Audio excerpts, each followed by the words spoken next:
Jilly from Philly. Nick Papagiorgio from Yuma. Johnny Show! What's up, Yuma? What's up, Yuma? Welcome back to another episode of What's Up, Yuma Radio. I'm Johnny Porter. And I'm Victor Calderon. And Johnny, you know what today is, right? I don't. It's a big sports day. Is it? Well, of course, the World Cup is going on. Yeah, We've been talking about we're talking about that, but I don't know. NBA draft. Oh, the draft. Yeah, okay, yeah. That's more up your alley. And the trades that happened yesterday, Giannis Antetokounmpo. Yeah. I don't know if it's official, but he's supposedly going to Miami. So going to Miami, yeah. So let's see what Miami's going to be able to cook up this next season. Yes, that was a big one. I'm still seeing. Well, I really just worry about my team and see what the Suns are going to do. Suns. Yeah, they're thinking about putting Grayson Allen on, maybe for trade. And yes, we'll see. But maybe they just run it back with the same team. I don't know. They did pretty good. Yes. But they're going to look what they're going to do with Mark Williams as well, because he was kind of hurt at the end of the season. Mm-hmm. I think he did great throughout the last season, but just got hurt when it counted. So yeah, I think the biggest change for the Suns is Devin Booker's changing his number. Yeah, 15 from 1 to 15, and it was supposed to, I guess, for his father or something like that. So maybe that means the number 1 jerseys will go on sale for half off. There or you more. Go. Are you going to get some? Probably. Yeah, you would.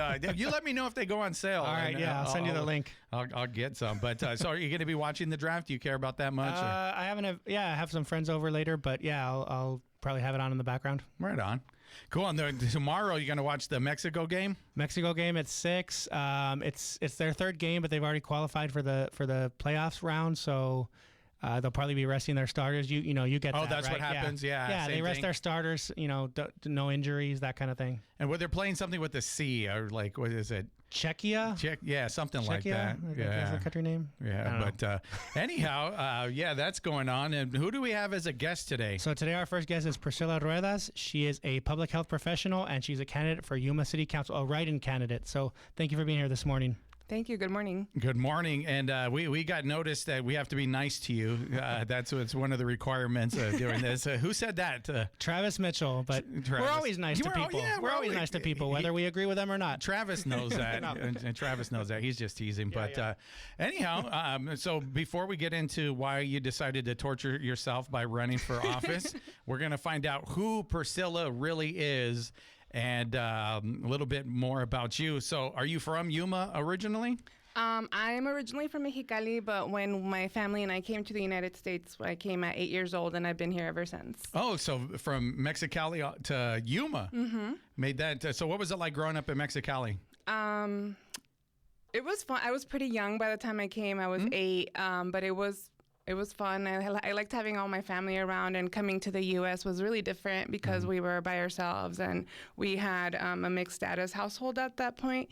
And so we just didn't get a lot. We didn't get a lot to do in the first couple of years when we were in the United States. Mm-hmm. So you said in Mexicali, you liked growing up there because you had family. So you're talking about like cousins, aunts, uncles, your nana, and all that? Oh my gosh. I have over 51 first cousins. Jeez. Big Mexican family. That is a big family. That's how they get down in Mexicali, huh? They do. We had, just both of my grandparents on both sides each had about close to 10 kids, and then they all had about 3 kids. And we had a huge family. Saturdays at my maternal grandmother's, Sundays at my paternal grandmother's, and we would all just get together. It was wonderful. Oh, that is wonderful. That is the best. That's it. I miss going to my nana's house and doing all that with the family. And it seems like, well, for me, since my nana passed away, it doesn't happen anymore. But those were actually some of my best memories growing up as a kid, is doing that. So then what brought your family to Yuma? Just better economic opportunity. My dad was working in the U.S. and he would commute back and forth for years, and eventually it just came down to the time that he decided that he needed to move his family to the U.S. What does your dad do? It was in construction. Oh, he was a farm worker for a really long time, and then he did construction, like the typical switch that happens. So farm worker. So he worked out in the fields. What crop? Do you know? Is it like lettuce? He did most of them. Yeah, he did lettuce. He did celery. He did watermelon. My grandpa. The reason that we are able to be in the United States was because of the Bracero program, and my grandpa on his side, Gregorio Ruedas. He was the one that was able to ultimately be able to immigrate his son, and thus we were able to immigrate into the United States as well. Gotcha. So he, growing up with a father that's working out on the farms, what was that like? Did you see? Because I've had quite a few people on this show that immigrant parents, worked on a farm, and they always seem to talk about like the discipline and dedication that their parents had in order to give them a better life. Does that resonate with you? Yeah, I think we here in Yuma, we all have a very similar background. And yes, my dad was a very hardworking man. To this day, he is a very hardworking man who, because of his labor, has actually had a lot of medical conditions that happen. Like this man has had 5 total knee replacements. He only has 2 knees, but he has had 5 total knee replacements. Just a lot of impact on the work and just impact on the family of just really instilling in us hardworking, that we had to kind of do what you can, pull yourself by your bootstrap. But also my dad is one of the most caring, empathetic, intelligent people that I know. He didn't have the opportunity of going into school. I think he only went through early high school. I think he dropped out by his freshman year. Because he had to go to work. Right? So that was the thing. It wasn't like he dropped out I don't want to do this. Typically, it's drop out because somebody needs to provide for the family and go out to the field and make that money, right? Yep, exactly. Yeah. So then you said hardworking family. He went from working the farms to construction. So when he got to Yuma, was it construction that he was doing? Okay. Yeah. What kind of construction? He does drywall. He does internal drywall. Yeah, drywall. So, okay. So you get to Yuma. You said it was a change. No family around. How'd you assimilate? What school did you go to? I started at Gwyneth Ham. I remember I came home the first day and I cried to my mom because this was not like 90210. I did not have my own lockers. And so it was very difficult because growing up in Mexico, obviously we had just translated American TV, and I was assuming that I was going to come and be at 90210 in that gotcha. school. Okay, cool. Yeah, not in Yuma. Nope. Definitely not in Yuma, but yeah. So that was your understanding of it. You're watching TV, you get there, and then you come home and you cry to mom, and you say, "What? I want to go back." I just cried, and I told her I didn't understand anybody. Yeah. So then, did you get into I think it was called ESL back then? Yeah, something like that. I was actually very lucky that I was able to, within the end of the month, my first month, I was student of the month because I had picked up the language, which I find that quick wild. I find so wild. But at the end of the month, we were driving. I went to Gwyneth Ham. We lived in that area. We still live in the Okie Town area. Okie Town, yeah, that's what's up. Still. OT. And we were driving That's to my hood Kennedy right there. Park. Really? Okay, Yeah, I we're still live neighbors. there. Yeah. Same. Okay, we're neighbors. I like it.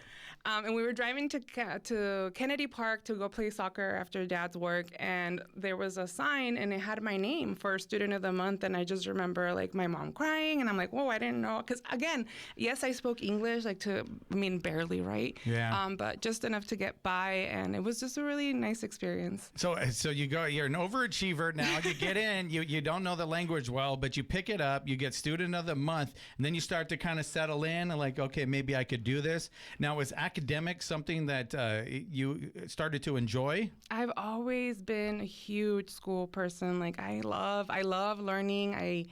Yes, I've always been a huge academic. I remember actually just obviously coming from Mexico. In Mexico, there's a significantly higher standard of education. There is.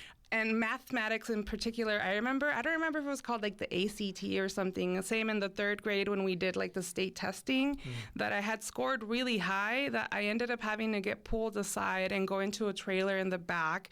And it was just me and then a bunch of just people in front of me that were watching me take the math test. Because apparently, and I didn't understand this at the time, but it must have been because I had scored so high. And then I remember the only question that I got wrong was one where it was where you go 1, 2, 3, the little dashes, or 1, 2, 3, 4, 5. And that I just didn't know that the diagonal dash was a 5, and that was the only question that I had gotten wrong. That was the only one you got wrong. Yeah. So you're really good at school. You're doing that now. You're in public health now. Yes. Is that something that resonated with you as a child, or what was it? What'd you want to do? Absolutely not. I actually, as a child, I wanted to be a teacher. Later, I decided I just have a caring. I care about people. So I wanted to be a nurse. But then I did the AWC nursing program, and they make you do the CNA program. And a CNA is very different than a nurse, and I almost quit because the CNA is such hard work. My sister then introduced me to, she was like, hey, have you ever looked at public health and seeing what that is? She was at the U of A at the time.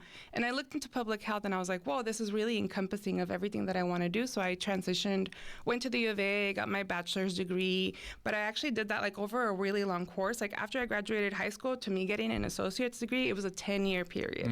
I was working in the industry. I did a lot of barista work, a lot of waitressing jobs, just getting to know my people, the community, and honestly just being like a teenager, early 20s person, just, you know, living my life. So tell me, what was it? You said you care for people. You were going to go into nursing, CNA, which that's what my mom was for a long time. It is a lot of work, like you said.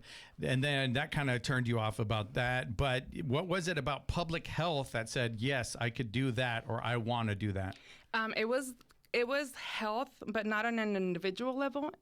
It was health on a community level. So being able to have an impact, not just directly on you, but on the entire community, which is why later I ended up going and doing like my master's in public health policy, because that allows me to take science and look at the latest evidence and talk about with legislators, talk about how do we implement, whether it's statewide or in an organization, just systems that will make everything better for everybody that is based on facts. Mm-hmm.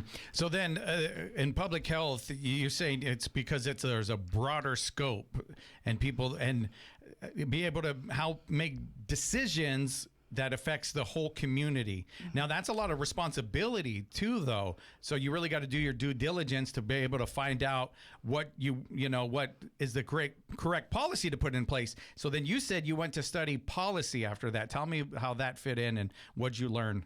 Well, yeah, again, in policy, it was more about really taking just science, taking like white papers, taking evidence, learning about what a p-value is, biostatistics, and really understanding how then we can work with, for example, like on a state legislative board, talking about how we can go in with our policymakers and do testaments, like talk about how laws really affect everyday human health. And so that is a little bit of what was taught. So can you give me an example? Like I know, so is it for the county that you work?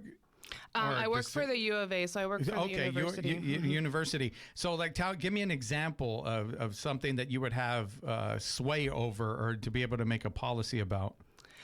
So that depends on the job, but at the end of the day, currently I work doing like community-based participatory research. So ultimately we are talking about working directly with the community to talk about what is working, because as a community, like you already what's know. working? No, like give me an example of you're saying what's working. Like if this policy's working, or there's an outbreak of something, we need to curb that. Like give me a little bit more granular. Okay, so when I did work at the health department, for example, the one thing that we chose, or through the director that we chose to implement, was to work directly with the ag companies to prioritize farm workers so that they would be able to get their vaccines, their COVID vaccines. Okay. And the reason that was a policy decision was because at that point we were doing tiered systems, but farm workers are essential laborers that work next to each other, that don't necessarily have the capacities or ways to do any kind of isolation, both isolation and social distancing. So those are some of the policies that can take place so that we can prevent like the spread of the disease at that point for the COVID. Gotcha. Okay, that's a perfect example. That was kind of what I was looking for, so I could understand how these actually affect us here in the community. So then understanding policy, now you're running for office, right? And we're going to take a quick break, and we're going to find out how those two are connected and what you saw to make you jump into this race, all right? All right. We're going to do that right after this. You're listening to What's Up Yuma Radio right here on 94.7 KOFA Border Radio.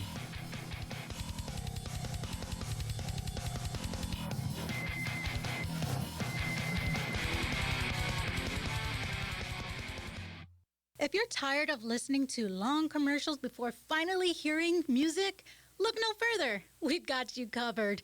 Whether you're searching on your radio, trying to find an app to play some tunes, or need background music playing on your computer while finishing up some work, KOFA Border Radio is your non-commercial place for music. What's Up Yuma Radio is sponsored in part by Nova Home Loans, serving Yuma County and nearby communities. Nova Home Loans offers residential lending services, including home loans and refinancing. They are also proud supporters of local community efforts and organizations. More information is available at novahomeloansyuma.com. You are tuned to 94.7 FM KOFA Border Radio. An extreme heat warning in effect in Yuma County. Afternoon highs should near 108 degrees. Light and variable winds becoming 5 to 10 miles per hour out of the south. Partly cloudy tonight with a low around 80 degrees.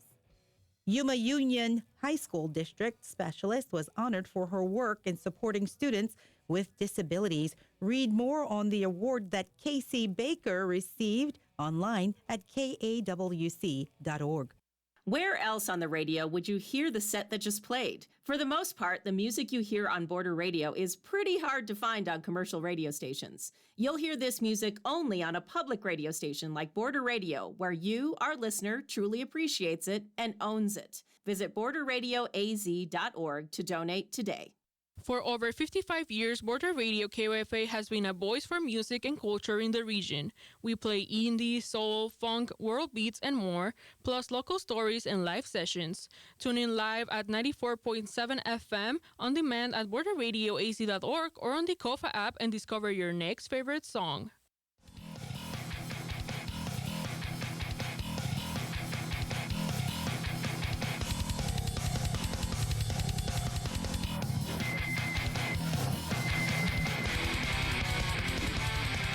What's up, Yuma? Welcome back to What's Up Yuma Radio. We are here joined by Priscila Ruedas. She's a public health professional and candidate for Yuma City Council. So we're talking about how you work in public health, work in like farm worker health. What would you like the community to know about, what you, the kind of work, and the community we have here in terms of like those who serve in farm worker health? Well, I really hope that we just have a lot more respect for farm workers. Everything that we do currently, every food that we eat has come through the hands of a farm worker. So just really understanding a lot of like the health disparities that they face and a lot of the issues that they face, so that they can serve us, so that they can come and work for us. A lot of them, most of the people that are working in our community are H-2A farm workers. So these are like contracted workers that are going to be coming in from Mexico, that come in through their contract, do a lot of labor, and then they go back home. So there's just a lot of health consequences that come from doing the ag labor, whether it's like musculoskeletal to just like exposure of pesticides. Right now, really one big issue is the heat. So we're seeing a lot of just really like the growers are really hoping and trying to be better in terms of having precautions for folks that are working out and about. But as the temperature continues to get hotter, how can we really just make sure that like my dad, like your dad, come home every day? Mm-hmm. Yes. So you're working in public health. You're doing great work, and thank you for the work that you do. What was it about, running for city council? Tell us about how you came to that decision. Yeah, so I have always been like somebody that's just really involved, like from junior high, being in high school, being in the Stuco and just doing this. I've always been somebody that just, I have ADHD, so I need to be busy all the time. And so just choosing, when I moved back to Yuma, I just moved away to do my undergrad, and then I went a year for my master's. And then when I came back, I was just really looking for communities and ways in which I could really be of service. And with that, I started doing some of just like the local programs. So like the county one, like Neighborhood Leadership Academy, and then the City of Yuma's Resident Leadership Academy. I think I got those backwards, but I highly recommend. So you did both of them, huh? I did both of them. Yeah, because when we first are about to go on air, you gave Cecilia a big hug right over here, and that's where you met her as one of those programs, the one that Tad does for the city, right? Yes, amazing program. Highly recommend. I think applications open in December and they start in January. I think we should all do it. It's a great insight into why do you think that we should all do it? Tell us a little bit about what you learned from Tad. Yeah, I think a lot of us are really easy. All of us are really easy to make assumptions and judgment. Yeah. And so just really taking a pause and understanding all the back end things and how things really work, then feeling more comfortable in making those judgments. And so I think these opportunities just really allow you to see how things truly work. Yeah, which is good. And I'm glad that you said that you took those programs, because I've been around this for a long time. I've been doing radio. I've interviewed a bunch of politicians, some people, hopeful politicians, people that have made it and actually been elected. And the thing is, you know, you could go and you can promise a bunch of stuff, or you could go and you could talk bad about anybody that's in office, and they should do this, they should do that. But once you get into the other side and you are elected, then you find out, oh, we're kind of governed by some of these policies on a legislative level, and I can't do these things, right? Exactly. And then if you're one of those people that kind of, you know, goes off on the mouth, I'm going to do all this and that, now you're stuck because the people, hey, what happened? What is it? Easy way to find out what you can and can't do is through these programs, right? Exactly. Yeah. So what's something maybe you learned in the program that kind of shocked you a little bit, or maybe gave you great insight? In the program, just really learning about some of the budget lines and how they work, just those aspects of where we think things are simpler than they really are. But in that same time, in my perspective as a public health professional, just thinking how even those budget lines could be just altered for the benefit of the community and not totally centered on driving business, but really centered a little bit more on just the civilians. Yeah, and so what you're talking about there is to be still working within the parameters, because a budget is flexible depending on what program that it goes into, right? And that's something that you could do because you learned in this program that, okay, maybe I can have sway over this. So you do that, you're taking these classes, and then you say, oh, this looks like fun. I want to get beat up on the internet, or what? I love. Yeah, so tell me about it. What happened? And you said nobody asked you, right? No, you said you did it yourself? I'm just kind of doing it, okay. Yeah. So I do a lot of like local, just grassroots organizing in the community, and my degree in public health has allowed me to be able to just know kind of a broad array of things, doing these programs and just looking for something to be involved in and just being ultimately a giver. I think this is just a really great space for me to put my education, what I learned, the fact that I'm a local, that I've been here, that this has affected me my entire life, and to take that next step of being able to make an impact for my community. How can we make this better? And so one of the things that I'm really hoping to do is to be just a representative of the people, which is something that I don't necessarily think is totally there in our current administration, our current city council.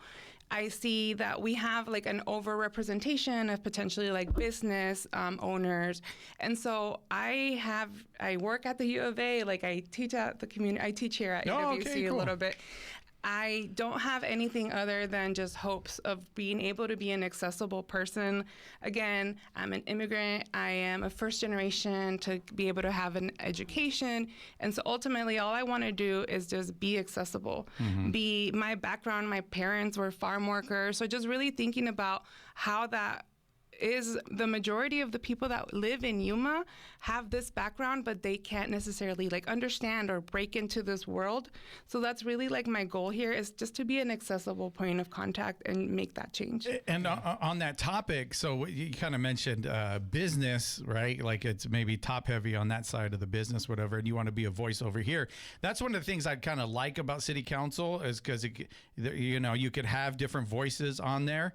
And at the end of the day, right, business is what drives the economy. So like you have to be business friendly. So it sounds like maybe when you get in, you'll learn a little bit more about that side, but it's all about finding a good balance, right? Yes, exactly. I think obviously we need to be able to grow the economy. That is one thing. But I do think that in order to grow the economy and in order to really grow as Yuma, we need to be a place where people are happy to stay here. And that means that we have to have better community services, better different things. It's really thinking about how can we attract people to come to Yuma and also stay. And that also talks about our youth a lot. Like most of our youth are talking about how as soon as I turn 18, I'm out of here and I'm not coming back. I was one of those people as well, where I'm like, oh, you know what? I don't know if I want to stay in Yuma.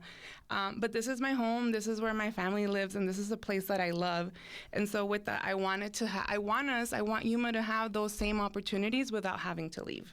So I want to ask you, you and I first connected on the KWC news side. We met at, there was a public forum to learn, for the public to know more about data centers. And again, it was at this meeting where there were elected officials, community residents. It was open to the public like last minute. It initially wasn't. Yeah. But you and I talked about, at that point, and still, the officials say, the mayor says, others say there's nothing coming before the council. I understand there's been some community meetings since. Mm-hmm. What would you like to share about, just the vibe or like what people are saying in those meetings? Yeah, so in those meetings and just in terms of data centers, what we are really hoping to accomplish and the conversation has been is that there is decisions that affect everybody that are taking place. So particularly with data centers, there's a huge environmental health concerns, talking about all the environment, soil, water, the air, how that has pollutants, how that increases cancers, asthmas, the noise that it increases, just mental health disorders.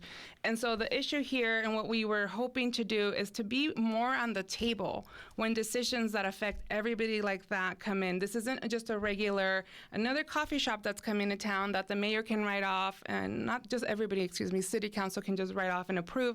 This is something that's going to have long-term consequential impacts, and particularly for a place like Yuma, where we are an ag town, where we have, $5.2 billion in direct cash receipts in 2025 from agriculture. How are we going to be able to work through just having like something that will have such a high impact on the environment? So the asks that are happening from the data centers are just, we would like to be aware of these decisions that are taking place, and we want our voice to be heard.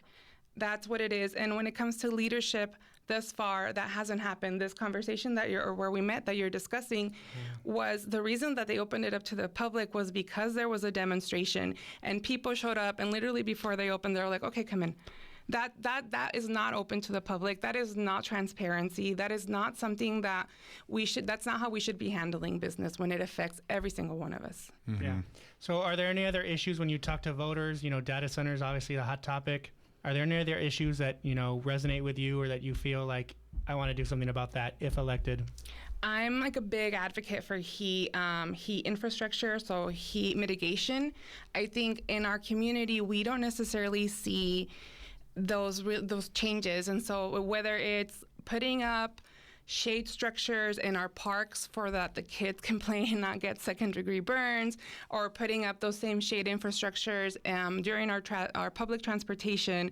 I'm a big believer in heat mitigation, opening up more cooling centers, just doing that. Also within our community, just from a lot of the conversation from when I was canvassing, I heard a lot about traffic. So people in town are very upset about some of the traffic. And so just really thinking through what would make sense in terms of like traffic. On a personal note, I really do think that we need to expand our public transport. Just because I believe that that'll really like mitigate a lot of the issues. But nonetheless, if and when I am elected, I am not somebody that will be making these decisions. For me, I want to be having conversations with the community and that we make them together. Yeah, and so like I'm all for put on shades all over Yuma, everything. Yeah, the entire city. Block that sun out of here. It's hot. And so, is that something that was personal to you or something that you heard from the community? I heard from the community, but it's also something that was personal to me. So Dario Mendoza, he was a farm worker who passed in 2024. He died while he was harvesting melon, literally at 10 a.m. from a heat stroke. Heat stroke, yeah. And so that has been, and as somebody who does a lot of work with farm workers and is directly tied to farm workers, that has just been something that has stuck to me just directly of how is it that with so much technology, with so much money in the United States, that we can allow people, because we are allowing them to an extent to be dying, because that doesn't have to be the way that we live this life. I just really hope to be able to just slowly work towards like a better Yuma, a better place where we're all happy and we're all safe and we all have access to the opportunities that we want. So when you're in, then you're just going to look in that budget and see if there's ways that you could do this. And it takes always people pressing forward issues, right? That's what it takes, and gets awareness. And then if the community gets your back, then you get some traction. And then it's like, okay, what can we do? And the thing about technology is like technology will follow wherever that happens, right? And they can start, well, we can build this, or we could put this over here. And then if they find out like it could be lucrative, then their business will partner and say, okay, let's create these shades around Yuma or whatever, right? That's how those things start. But yeah, so tell everybody where they can find you on Instagram or Facebook and find out a little bit more about your campaign. Yeah, so I have a fun Instagram page. It's called Priscila for Yuma, where I share some updates. I also have a website. It's also priscilaforyuma.com. And then I do have a Facebook, but I'm not going to lie, I'm really horrible at it. And I haven't figured out how to like merge things so that they happen. But there's also like a Priscila for Yuma. So my name is Priscila Ruedas with 1 L. I really hope that we can get you all write my name in as one of your choices for City Council this July. Cool. And then you're going to start Okie Town for Priscilla next, Absolutely. right there. Oh, no, that's been done. Oh, cool. Get all the OGs over there, Okie Town. So, all right. Thank you so much for coming on. I really appreciate it, and good luck with everything you do. Thank you so much. Chili from Philly, Nick Papagiorgio from Yuma.